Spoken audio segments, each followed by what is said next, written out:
pegando meu café pra falar com vocês.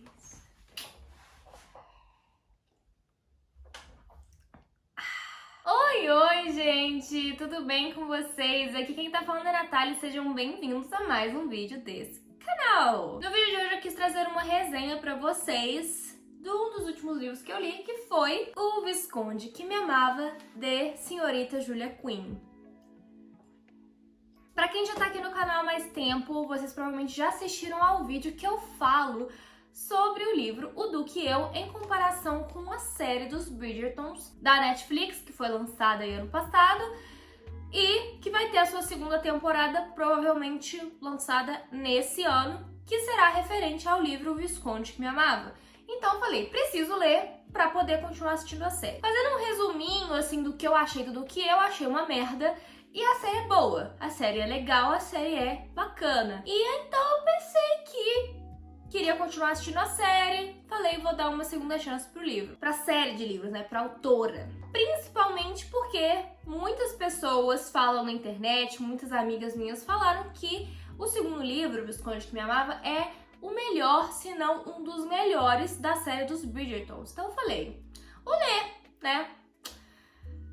Quem sabe? E olha, eu fiquei surpreendida. Mas antes da gente ir pro vídeo em si, eu quero lembrar vocês rapidinho de me seguir nas redes sociais. Eu posto conteúdo todos os dias no Twitter, no Instagram, no TikTok, me acompanhe por lá. Use o meu link de associado da Amazon caso você precise comprar qualquer coisa no site, porque não te custa nada e vai me render uma porcentagemzinha da sua compra, que eu vou poder usar pra reinvestir aqui no canal, pra comprar mais livro, enfim, pra viver. Quando vocês estiverem assistindo esse vídeo, provavelmente será o último dia da minha campanha no Catarse. Então, se você quer apoiar literatura nacional, se você quer me ver publicando meu primeiro livro, clica no primeiro link da descrição aqui, confira lá todas as recompensas do Catarse e, pelo amor do Santo Cristo Senhor Todo-Poderoso, me ajuda. Sem mais delongas, vamos logo para o vídeo de hoje.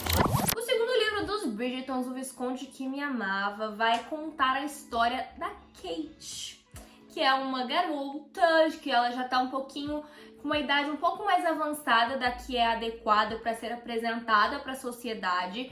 Porém, ela vem de uma família que não tem muito dinheiro, então por isso ela espera a irmã mais nova dela, a Edwina, ou Edwina, atingir uma idade mínima para que as duas fossem apresentadas para a sociedade ao mesmo tempo. Porque todo esse processo de apresentação para a sociedade, busca de um marido, é muito oneroso, porque elas têm que ir até Londres, ficar numa casa lá e tem que alugar vestido,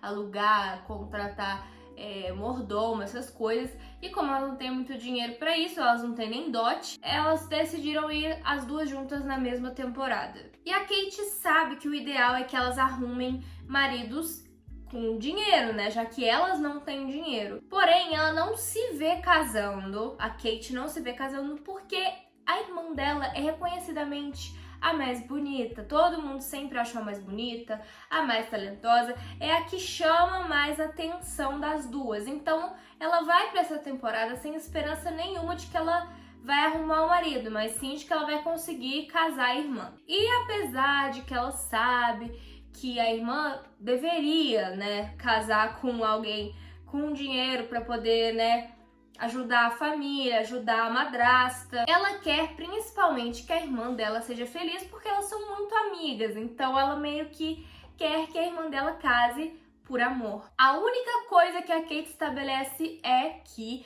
a Edwina não pode se envolver com o Visconde Bridgerton, com o Anthony, porque o Anthony é conhecido em toda Londres por ser um libertino, que é um cara que não presta, basicamente. Então, a Kate não quer isso pra irmã dela, apesar de saber que a família Bridgerton tem muito dinheiro. E quem cria essa imagem pra ela é a Lady Whistledown, que continuamente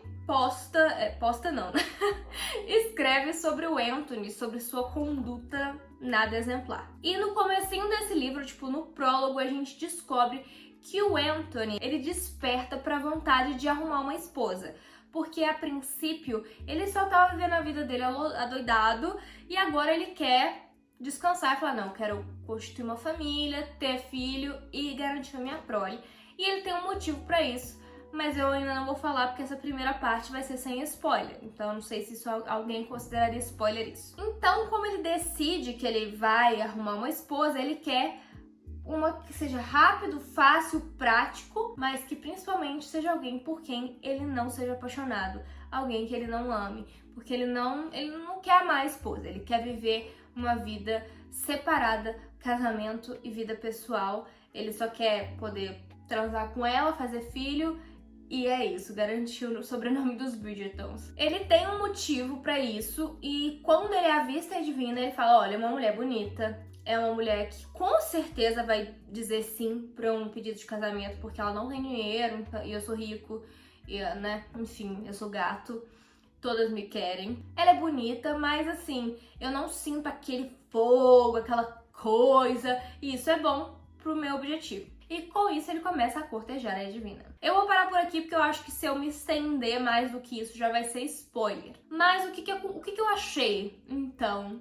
desse livro? Quando eu acabei o Do Que Eu fiquei assim, gente, eu não acredito que alguém, que essas coisas passam pela cabeça de alguém. Tipo, o que tem na cabeça de uma mulher pra poder escrever essas coisas? Porque tinha muitas, e tem, né, porque o livro continua sendo publicado da mesma forma, muitas coisas problemáticas. Eu sei que é um romance de época que se passa em 1814, se não me engano. Esse segundo livro eu acho que é 1814. Então, eram outros tempos, eram outras coisas. Só que o livro ele está sendo escrito e publicado nos dias de hoje, no século XXI, onde muitas coisas não são mais aceitas e onde muitas pautas hoje são muito mais conversadas. E eu acho que deveria haver uma adaptação, sim, a não ser que esses elementos problemáticos tenham sido propositalmente colocados no livro para criar uma discussão, para criar uma problematização em cima disso. O que a Julia Quinn não fez no primeiro livro e, sinceramente, também não fez no segundo. A mesma coisa que eu falei no vídeo do Que eu sei que as mulheres dessa época, elas realmente, o único objetivo da vida delas era casar e constituir família. Casar e constituir família, e arrumar um marido, e ter filho, e ser esposa e mãe. Eu sei. Tipo, eu nem questiono isso, e eu acho que também mudar isso em livros que são... que tem essa temática de ser um romance de época, talvez perca a caracterização. E o que eu gostei no Visconde que Me Amava é exatamente nós temos uma protagonista que ela foge um pouco desses padrões, porque apesar de que ela quer sim se casar, ela desejaria, ela não se vê casando porque ela acha que ninguém vai querer ela. Porque ela nunca foi cortejada ou desejada como a irmã sempre foi. Então ela meio que se diminui nesse sentido e eu acho que é um pouco interessante essa dinâmica que é diferente. Ela tá mais preocupando pela irmã do que por ela. E a Mary, a madrasta, ela quer que a Kate case também, nada por questão financeira, só pra ela ser feliz mesmo, pra ela conhecer o amor e tal, mas a Kate quase que é 100% fechada pra isso, ela nem olha com esses olhos pros homens, pra nada. Como eu estava dizendo, achei interessante a proposta de uma protagonista que é fora dos padrões e que não necessariamente está buscando arduamente um casamento e uma família, mas eu achei que a premissa é extremamente parecida com O Duque e Eu. Porque assim como no primeiro livro, o personagem principal, o interesse amoroso da personagem principal não quer se casar. Ele não é que ele não quer se casar, né? No caso o Anthony ele quer se casar, mas ele não quer se envolver romanticamente, amorosamente com outra mulher. Ele quer se casar por uma conveniência social, assim como o Simon no primeiro livro. Ele nem queria se casar porque ele não queria ter filhos, porque ele não queria que o nome dele fosse perpetuado, né? Então, ele queria que acabasse com ele a geração do nome dele. E eu acho que isso trouxe uma similaridade ruim, porque como é um livro logo depois do outro, pareceu que eu tava lendo a mesma história, a mesma premissa com personagens diferentes. Ok, a Kate e a Daphne, elas são personagens completamente diferentes, porque a Daphne, ela quer casar, ela quer se casar por amor, mas a Kate também quer se casar por amor. E a Kate também acaba se envolvendo com uma pessoa que não quer ela. Então eu acho que ficou parecido demais pra ser uma sequência, sabe? E agora eu não vou lembrar especificamente, mas em vários momentos eu reconheci similaridades da história, que eu falei, cara, ela tá reciclando pauta aqui, ela tá reciclando história. Porém, eu preciso dizer e elogiar e destacar a evolução da escrita da Julia Quinn de um livro para o outro. Esse livro, O Esconde que Me Amava, foi um livro que me deixou muito mais envolvida com a história do que Nossa, foi péssimo, porque tava uma chatice que só.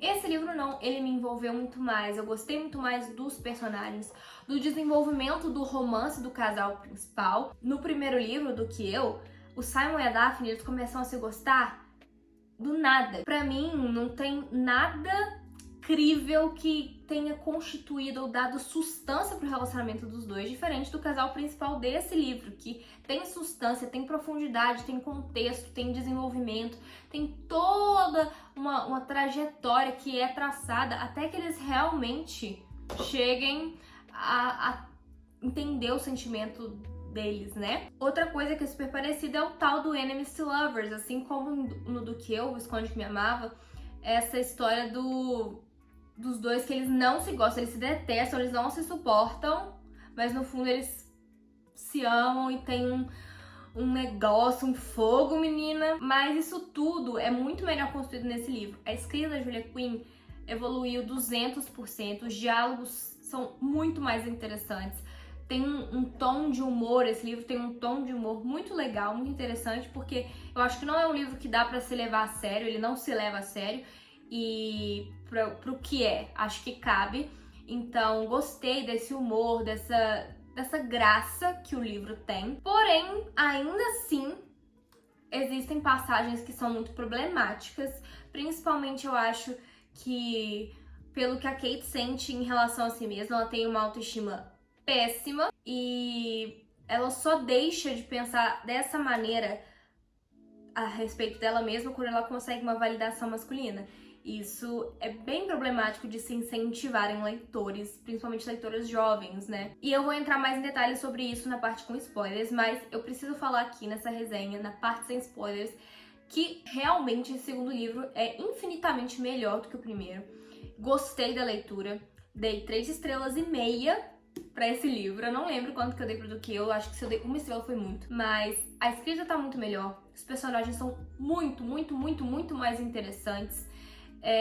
O romance é muito mais bem construído, a narrativa é muito mais bem construída, os eventos são mais interessantes, porque é lógico que a única coisa que se faz nesses romances de época é sentar, tomar chá, ir em baile e fofocar dos outros. Mas os eventos nesse livro, eles são muito mais bem construídos e colocados no enredo. Eu acho que o Do Que Eu, ele é exaustivamente inserido em cenários de baile, festa, que às vezes não acrescentam nada pra história e que só estão lá por estar. Diferente daqui, que eu acredito que os eventos, eles realmente têm uma sequência lógica e aos poucos vai construindo a trama principal. E outra similaridade que tem com o Do Que Eu é exatamente esse final, que depois do casamento principal ainda tem coisa pra ser resolvida, e esse livro é a mesma coisa. Depois que houve o casamento da Daphne e do Duke, tem toda a trama dos dois, do porquê que eles casaram, porque eles não casaram porque eles queriam. Assim como... Gente, tô falando, é muito igual. Assim como o casal desse livro,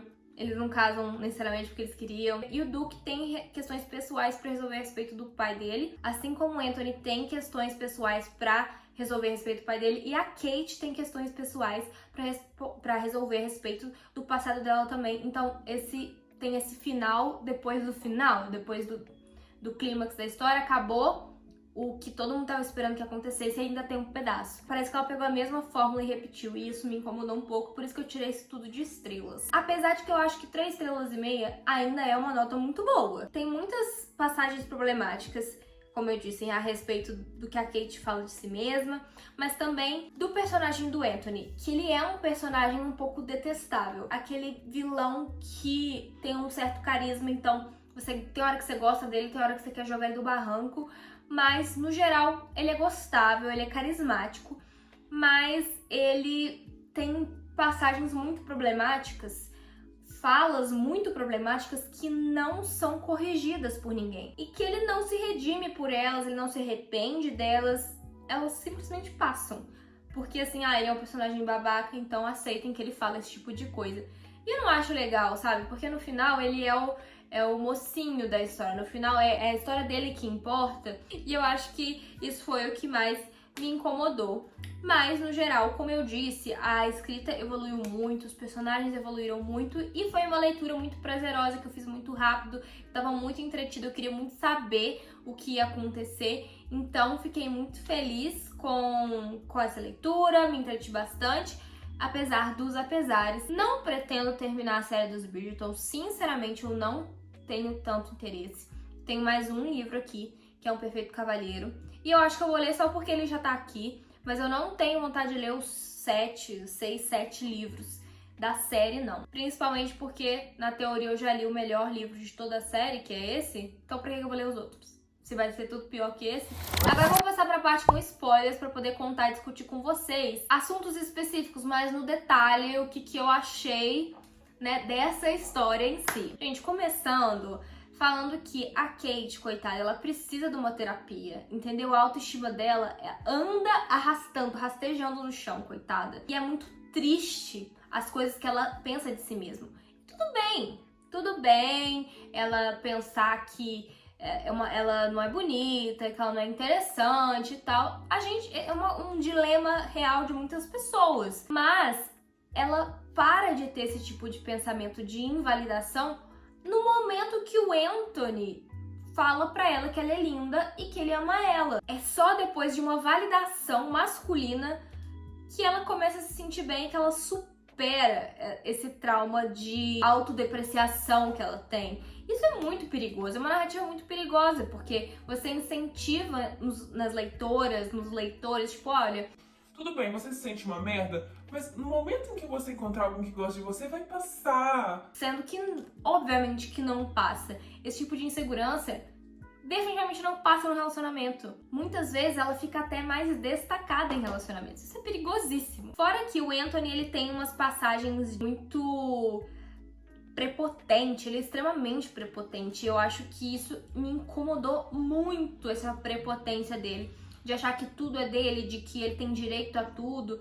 E a Kate fala, tipo, sim senhor, sim senhor. Porque ela é meio piri, assim, meio, tipo, rebeldezinha. E ela fica provocando ele, provocando ela. Só que quando é no vamos ver, quando chega na hora mesmo, ela rega. E uma das coisas que mais, assim, destacou isso pra mim foi exatamente depois que eles casaram e que ela tava morrendo de medo da noite de núpcias. Quando ela pede pra uma semana pra ela se preparar, ele fala, não, você tá louca? Como é que você vai me negar o meu desejo natural, não sei o que. Tudo bem ele querer, é óbvio que ele queria. E ela também queria, só que ela não tinha conhecimento, então é óbvio que ela não sabia que aquilo que ela tava sentindo era desejo. Ninguém falou isso pra ela. Gente, que ódio, meu Deus. A madrasta dela senta pra conversar com ela na noite antes do casamento e não explica nada, não explica merda nenhuma. A menina continua tão perdida quanto tava antes e ainda mais desesperada. Eu fiquei, gente, coitada dessa garota, entendeu? E aí ela chega, o cara ainda é um bruto, entendeu? Um brutamonte no falar. Ela pede um tempo e ele fala, não, porque você agora é minha, que não sei o quê. Gente, isso me deixou muito brava. Eu falei assim, coitada, cara. Tudo bem, se ele queria, se ele na cabecinha dele tava, eu não vou ceder, eu quero essa noite. Ele não precisa falar, entendeu? Ele podia tranquilizar, tentar tranquilizar ela. Falar, cara, não, vai dar tudo certo, relaxa. Ele conhecia ela, já tava apaixonado por ela, entendeu? Ele já sabia que tava. Mas não, nossa. Aí como é que você lê um negócio desse e fala, ah, não, mas... ai, o Anthony. E aí, de uma hora pra outra, no final ele vira cachorrinho dela, né? Tudo que ela faz, ele fica lá, sabe? Uma dinâmica que não fez muito sentido na minha cabeça, essa sequência de acontecimentos, sabe? E agora que eu posso falar, assim, das semelhanças entre o do que eu e esse com spoiler, gente, é a mesma fórmula. Vamos lá, vamos destacar aqui.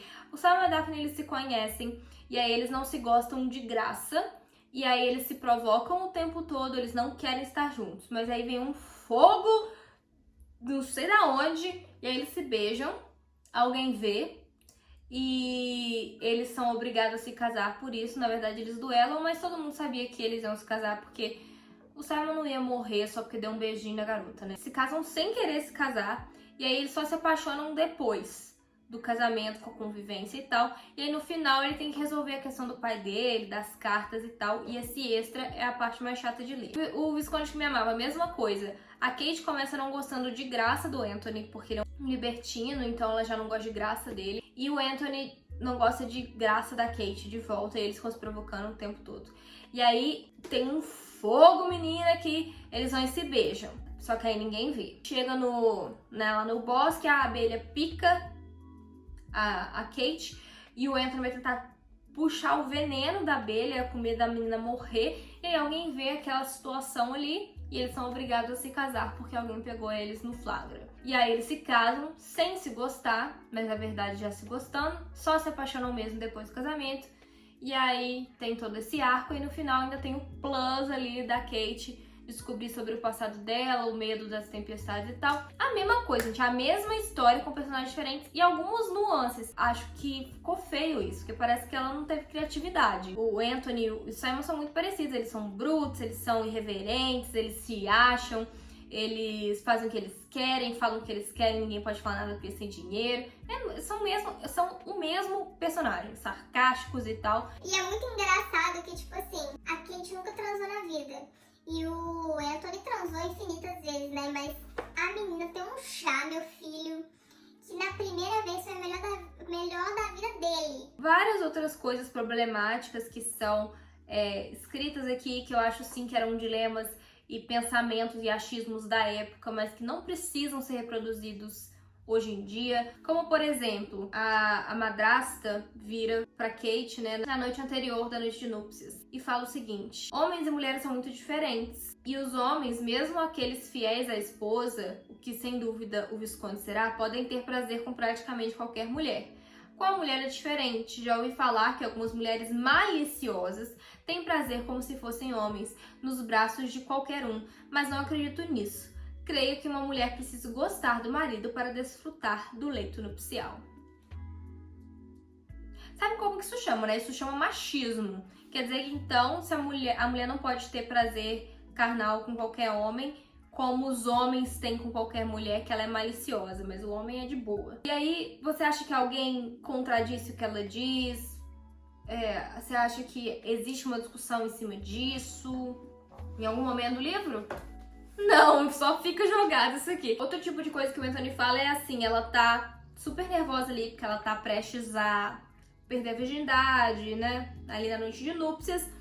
E ela tá gaguejando, ela tá nervosa, e aí ele ri da cara dela, né? Ela falou assim: agora você está se divertindo à minha custa.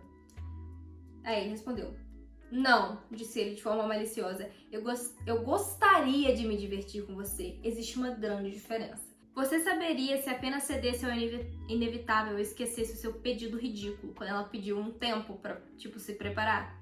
Eu não gosto de que me neguem meus direitos, replicou com voz fria. Seu rosto era apenas uma representação de poder aristocrático. Isso porque ele tava falando de sexo, de, transar com a esposa dele. Sabe, eu não consigo. E que, tantos por cento do livro, ele é um completo babaca. E nesse restinho aqui, só porque ele fala que ama ela e porque ele fala que a transa deles foi a melhor transa da vida dele, aí fica tudo bem. Mas pela fluidez dinâmica da leitura e pelo bom humor, e porque os personagens são profundos, interessantes, as relações são legais, eu dei 3,5 estrelas. Acho que sim, me surpreendi porque eu tava com zero expectativa, porque do que eu me deixou com zero expectativa. E não vou comprar mais, não vou ler mais, provavelmente. A não ser que eu dou um surto, ou que vocês queiram muito que eu faça uma série sobre os Bridgertons aqui, eu faço. Mas, a princípio, baseando plenamente na minha vontade e na minha experiência com esses 2 primeiros livros, eu não pretendo ler a série inteira. Então é isso, minha gente. Espero muito que vocês tenham gostado do vídeo de hoje, da resenha de hoje.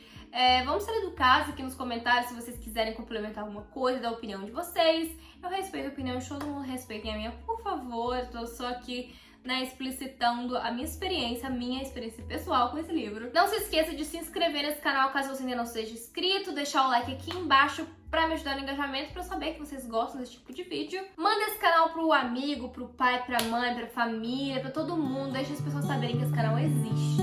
Use meu link de associado caso você precise comprar qualquer coisa no site da Amazon.